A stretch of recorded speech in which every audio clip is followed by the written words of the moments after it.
And so, dear Kenyans, nimekuja tena. I'm here again. Mimi Julius, the activist. So, nimekuja hapa to dissect the issues zile zinatusumbua, zile tunaona zinafanyika in our country. Because I believe sahi tunaitwa kila mtu amke tukue active citizens. We have allowed our leaders to get away with so much for so long. So I think it's time for us to stand up. Tuache kuambiwa sisi ni viongozi wa kesho ama vitu kama hizo. I think these are story to kufanya tusikue active na tusiangalie zile issues zinaweza tufanya tulete change katika nchi yetu. And so jana nilikuwa na kesi hapo City Hall. Nilikuwa nimeshikwa kwa sababu ya kuprotest. Hii kitu imekuwa nini sana. Tunaona hii space ina shrink every day. Hii serikali imekuja inajaribu ku roll back the gains zenye tumepata all these years za democracy, as they say, though I don't believe in there is any democracy in the world. So kesi yangu ilikuwa hapo City Hall, tukaenda, ilikuwa saa 3, though tulidelay mpaka saa 5 kuendekea saa 6. But sasa kesi yenyewe ilitupiliwa mwisho kwa sababu I think this one thing that lazima tukuje na tupiganie. Katiba inaturuhusu kuprotest. Ile kitu mwananchi ameachiwa peke yake, the only weapon that he has is protesting. And politicians do not understand any other language other than the language of protesting. But pia tukiprotest, wacha tujue tuna protest why. I think it's time for us kuleta struggles zote pamoja zetu. All our struggles, we bring them together and we make these people shake and know that tunaweza watu wako power. So kesi iliendelea, ikakuwa dismissed because tulikuwa na certificate, tumeregister let me call it a movement, inajiita sauti ya mnyonge, KKK, kuungana kujenga Kenya.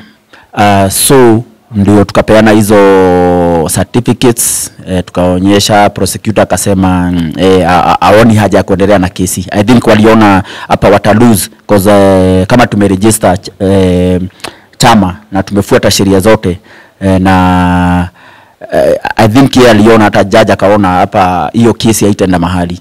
So hiyo ni one achievement, it's a victory.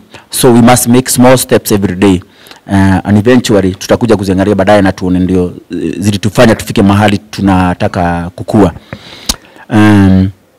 So I was talking about the right to protest. Hiyo iko enshrined in our constitution, article 37. Na ni kitu sahi kikatiba yetu, they say it's the best constitution in the world.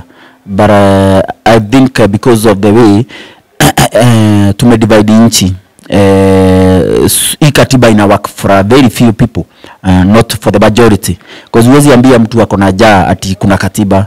Huwezi ambia mtu amelose familia yake tuseme through crime, because nchi imekuwa na crime mingi sana, through violence, umwambie kuna katiba.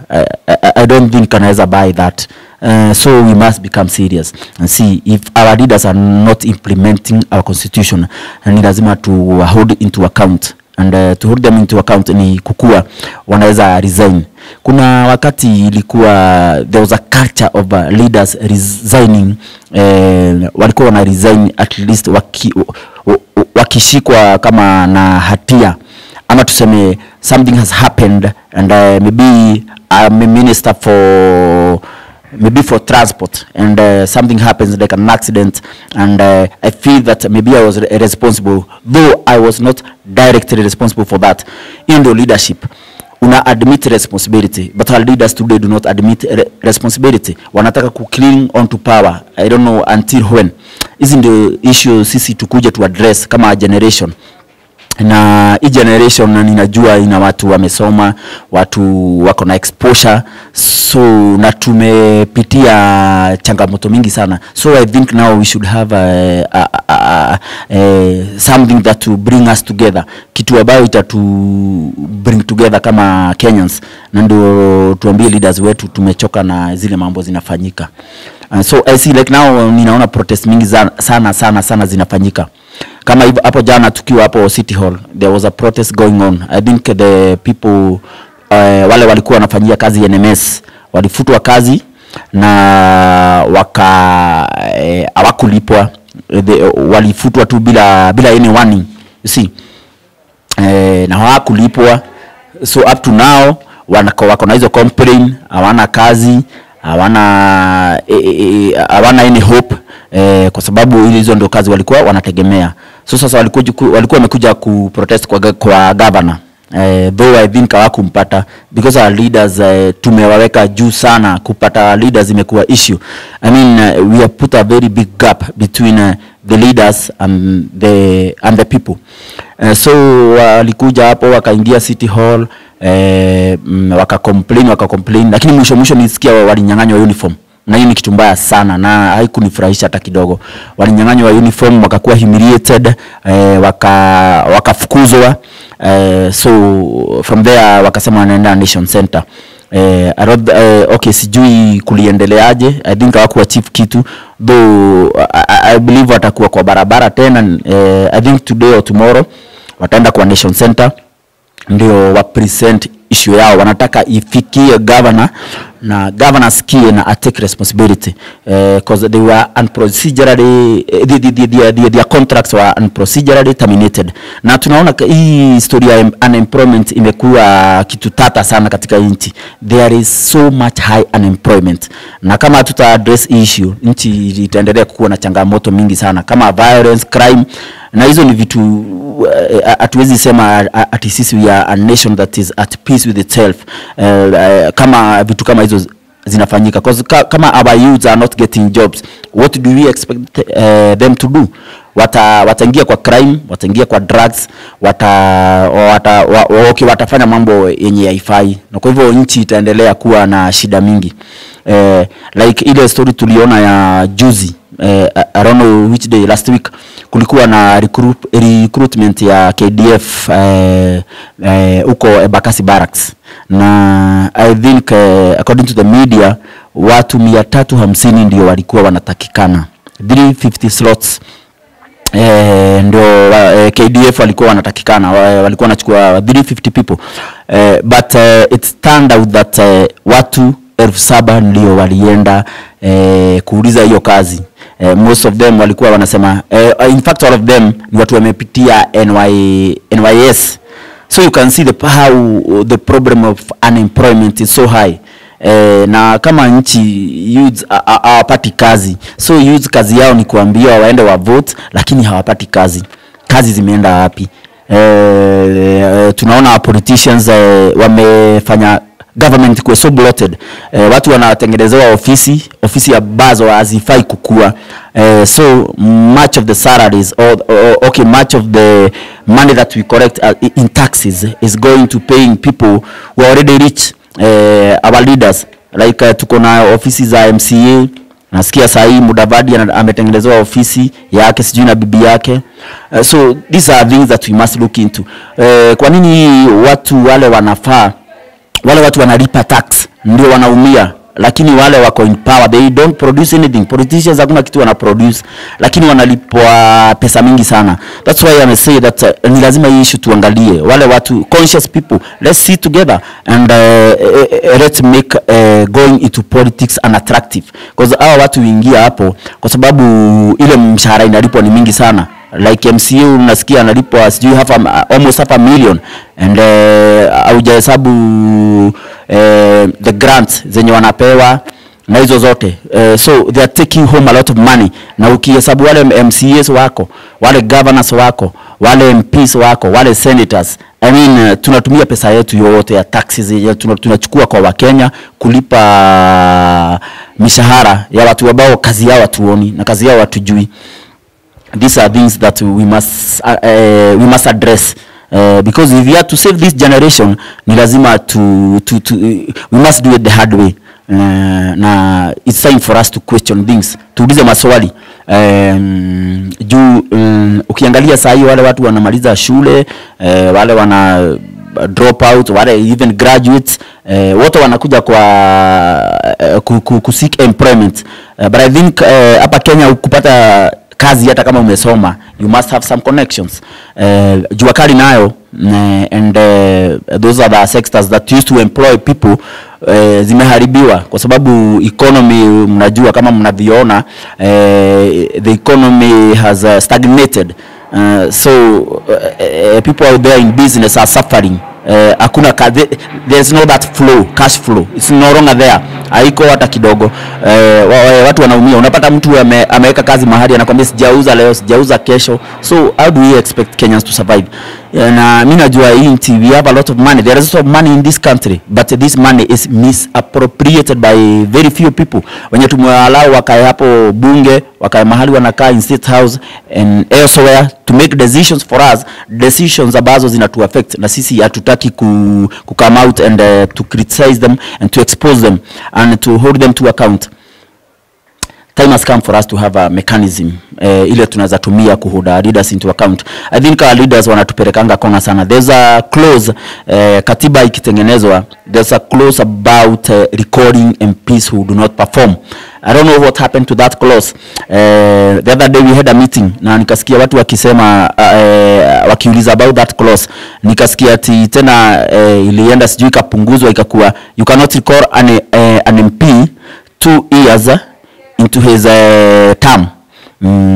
Then you cannot do it 2 years before his term ends. So ile time imebakishwa ya kuimplement or ya kuuse that clause, hiyo ya recording an MP or a leader, imebaki mwaka mmoja. Basi hata hiyo mwaka mmoja sijaona tukitumia. Na ninauliza wale watu wanajitanga constitution experts, let them come out and tell us ni kwa nini hii clause haitumiki. Kuna kitu imefichwa hapo sana, kuna kitu haiendi vizuri, kuna kitu haieleweki, because this clause was something that was it was a weapon, a good weapon for Ajiko to use to hold leaders into account.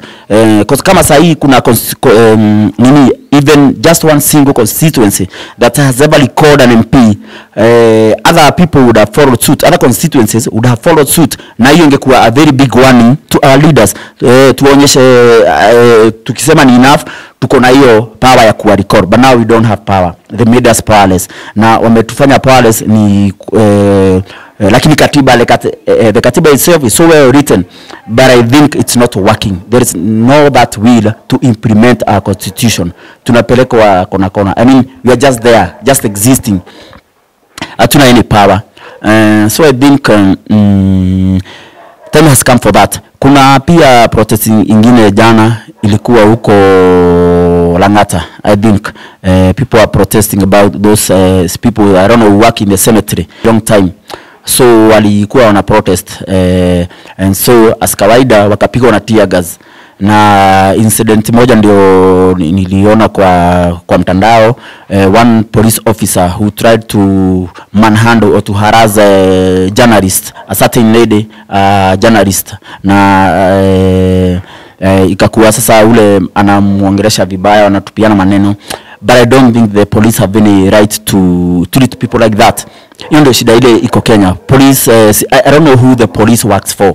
Sijui wanafanyia kazi nani. Because hawa watu wamekuja kuitisha right zao, and they have a right to do that. Na pia wako na right ya media wakuja hapo wasikize venye wanasema, so that the issue can be brought into the limelight. So when police come and try to harass people who are trying to do that, I don't think that is democracy. I don't think that should happen in a sane country.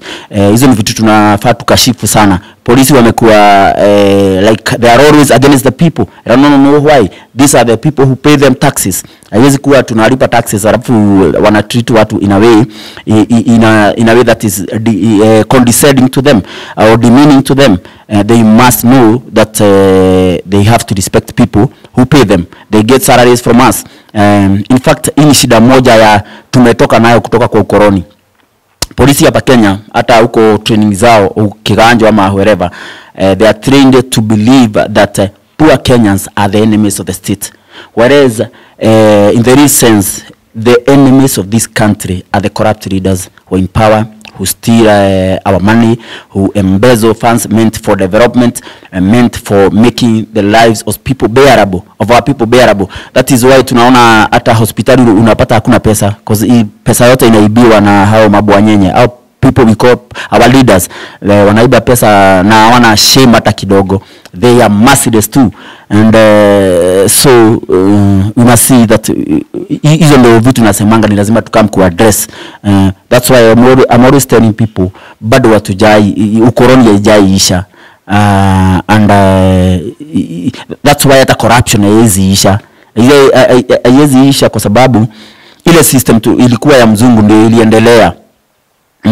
Na sasa it was to keep the poor people or the natives of this country at bay, na kuwaonyesha awako they're not supposed to be consulted in decision making. That's why they humiliated them, wakauawa, watu wetu wakauawa. It's still happening today. Polisi wanaua watu, wanashika watu, wale wanajua ukweli, wale wanajaribu kufikishia Wakenya ukweli. It's so sad that we have not come around to see these things and find a way to address them and bring them to an end, so that we can have a country that works for all of us, not just for some people, but for all of us. So now, I don't know where we are going as a nation. I don't know where we are heading. These are getting worse every day. The cost of living, hiyo kesi ya unemployment, kama saa hii tuliambiwa unga, the price of flour will come down because watu wana harvest. But sijaona the prices of unga coming down, and I don't think they are going to come down because hata kama watu wamevuna, there's problem of the high cost of fuel, because hizo mahidi wanavuna. One thing,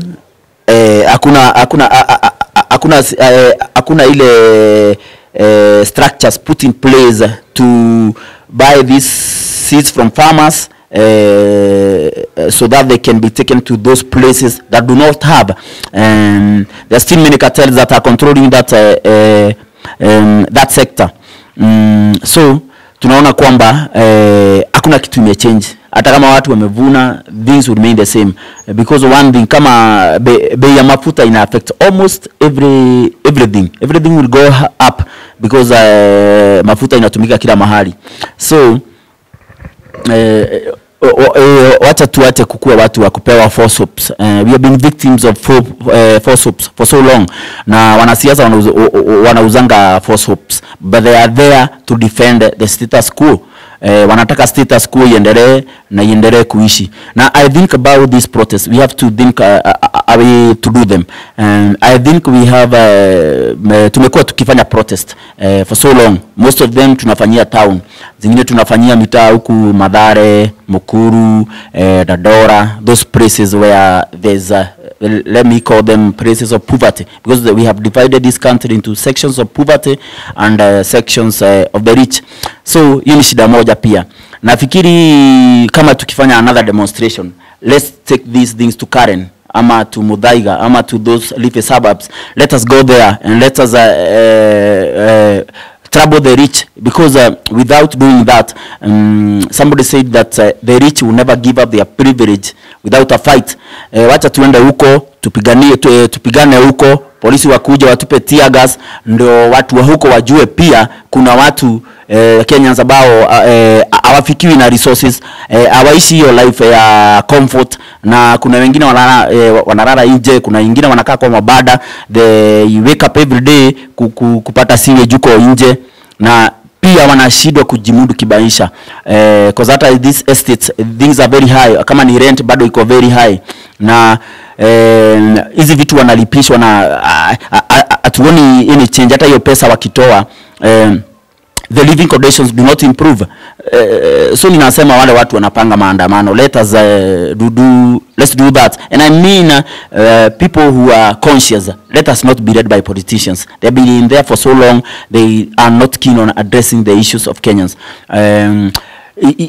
Politics of Kenya, or Kenyan politics, has never been about the issues of the people. They have always been about individuals.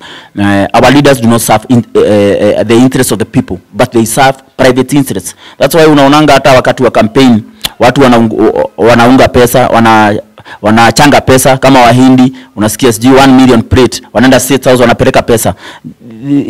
This is so wrong. Kama nini ya Kenya, politics ya Kenya inadriviwa na do.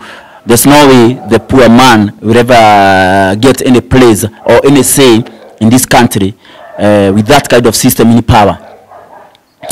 Like issue the issue of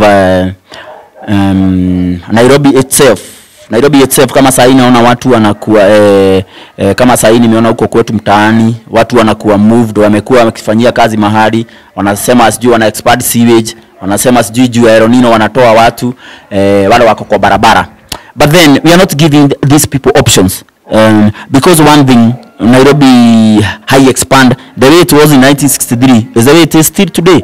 But the population is growing, but Nairobi is not expanding. We still have the same structures that were there in 1963, and the economy is not churning out jobs for the people, for these people. So we have become like we are crowded. That's why we have so many people living in slums. We are crowded, and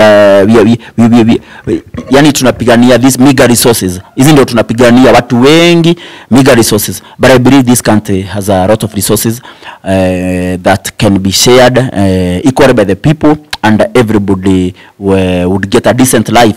But then wale watu wanatutawala, they are not keen on seeing any change in this country. In fact, they are enemies of the people. They are enemies of the state, because they just want to retain power, not to help the people, but to help their own people, or to protect their selfish interests, to protect their ill-gotten wealth. Kama sahi, many Kenyan leaders ukifuata vizuri, they have a lot of investments that wameinvest huko nje. Hata tunasikia kuna pesa iliibiwa ikapelekwa huko Switzerland. Sasa I don't understand how you are an African, you are a Kenyan leader, and you say you work for the Kenyan people, lakini unaiba pesa unapeleka ngambo nchi za juu. Na sasa you leave your people suffering. You leave your people in a state of want. Na hizi ni vitu bado tunafaa to address. Like that money should be repatriated back to our country. Tuanze kuchukua hatua ambazo zinaonyesha watu that we are growing. We are opening our eyes. We want to also live in our country, not to just exist. We want to be consulted in decision making. We wanted the economy to be in the hands of people who care for other people. Hii shida iko sana. Na ni lazima tuiangalie.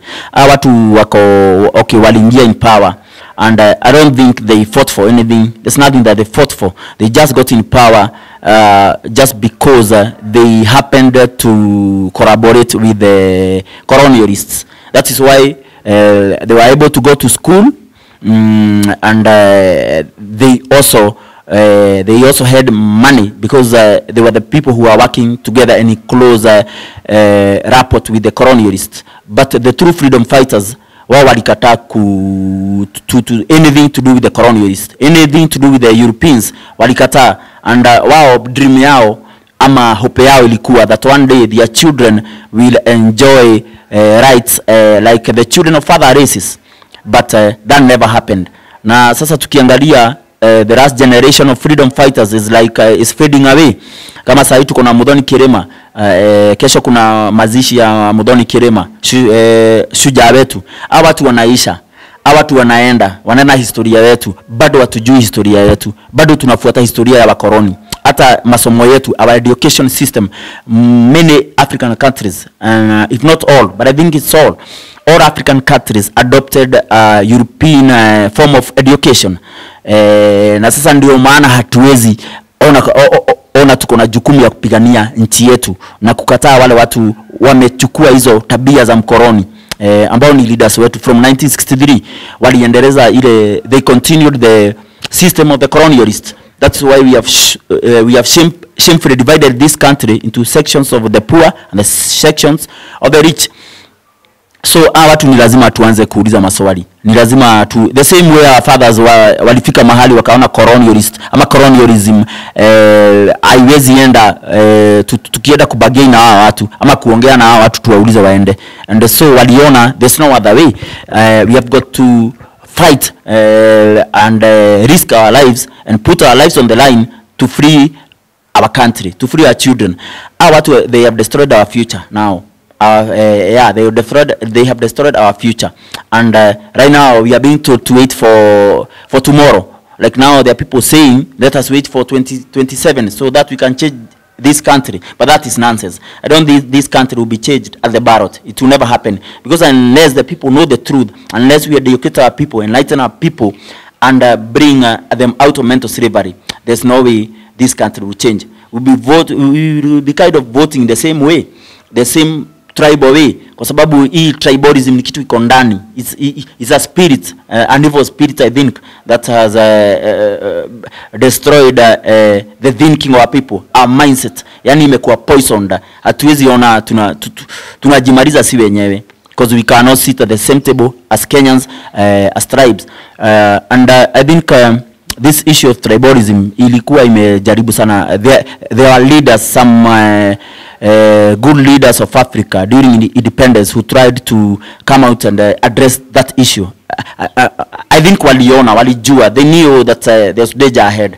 Like Samora Machel told the new African nations that unless for the new African countries to thrive, or the tribe must die. For the new African countries to thrive and prosper, the tribe must die. That is what Samora Machel said. And he also said that if you see one day the Europeans listening to me, know that I have betrayed you. Let me tell you today, our leaders betrayed our freedom. Our leaders betrayed the freedom cause that our fathers were fighting for. Na kama tukijifanya hatuko, we are not concerned about our history, we'll continue being slaves. We'll continue living in the lower rank of the society, because we do not want to come out and protest and fight.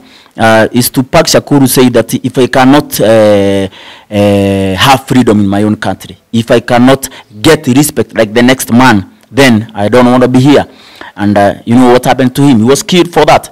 And so it's time for us to raise a generation that will question things, a generation that will question things and also demand for answers, and also take dramatic actions that will bring our leaders down to the level that we can face them, that we can fight them and reject them, not at the ballot, but through a popular revolution.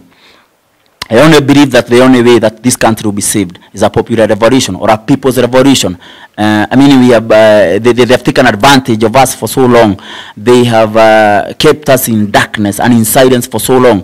Na hii silence ndio imetufanya tuwe tunaona mambo zinafanyika, and we cannot feel concerned about what is happening with our lives, because politics, if we do not come out and demand that we change the way we do politics, politicians cannot change themselves. Hawezi jibadilisha.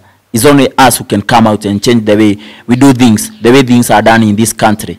Kama I am waiting for that day when maybe a man from Muranga will go to Kisumu, a man from Kisumu will go to, let's say, Machakos or Ukambani, and be elected there. On the grounds of his character, not that because he comes from a certain tribe. When we destroy this evil of tribalism or tribal thinking, then we shall have made a very big step, a dramatic step, a revolutionary action, and and also a revelation. It will bring too much revelations to the minds, to the hearts, and to the souls of the people. And that's what we need. It's only people who can change a country. Like now, it's only Africans who can come out and fight this neo-colonialist system. Because one thing that colonialists did is to make us have a sense of inferiority complex. I mean, they put us in a place where we cannot believe in our aspirations, that we cannot believe in our dreams, that we cannot believe that we can become change makers, that we can invent things, that we can rise up and face the problems that we face in life and inspire a whole generation. We can do that if only we have faith, if only we have belief, if only we question ourselves and do look into the things that are happening with a new eye and with a new mindset. That will be the only way that will be able to bring our country into a different level of thinking for everyone and of doing things for everyone. Tuache kuachia wanasiasa. Wanasiasa, they're not concerned about us. They don't care about us. They only care about power. They can want to be in power to 2030 to 2050. They just want to retain power for power's sake. They will also continue grooming their children so that they can continue being in power.